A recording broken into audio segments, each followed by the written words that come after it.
சகோ இப்போ தெரியுதா எதுக்கு சீமான் அதிகமாக விஜயை விமர்சிக்கிறான்னு? திமுகட்ட காசு வாங்கிட்டு ரகசிய கூட்டணி வச்சுட்டு விஜயை எதிர்க்கிறாங்க. எனக்கும் ரொம்ப நாளாகவே ஒரு சந்தேகம் இருந்துச்சு, இப்போ தான் கன்ஃபார்ம் ஆயிருக்கு. எது, சீமான் காசு வாங்கினது தானே?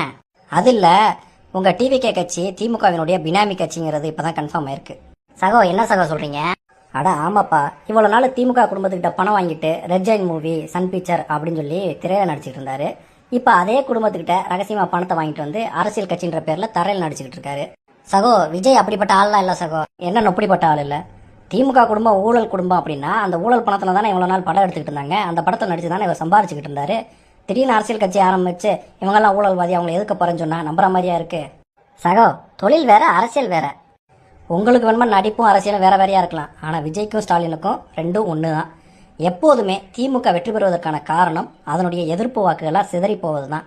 இந்த முறை திமுகவினுடைய எதிர்ப்பு வாக்குகளை சிதறடிக்கிறதுக்காக விஜய்ங்கிற நடிகரை அரசியல் களத்தில் இறக்கி விட்டுருக்கு கருணாநிதி குடும்பம். சகோ, அட பொறு அணில், இப்போ எதுக்கு விஜய் திமுக விசஸ் தாவேக்கா அப்படின்ற நரேட்டிவை செட் பண்ணிட்டு இருக்காரு?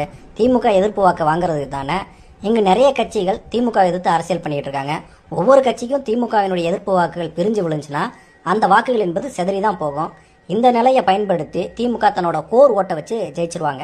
இப்போ வரக்கூடிய 2026 சட்டமன்ற தேர்தலில் மீண்டும் திமுக வெற்றி பெற்றுச்சுன்னா அதுக்கு முக்கியமான காரணமாக விஜயும் தாவேக்கா கட்சியும் தான் இருப்பாங்க. சகோ,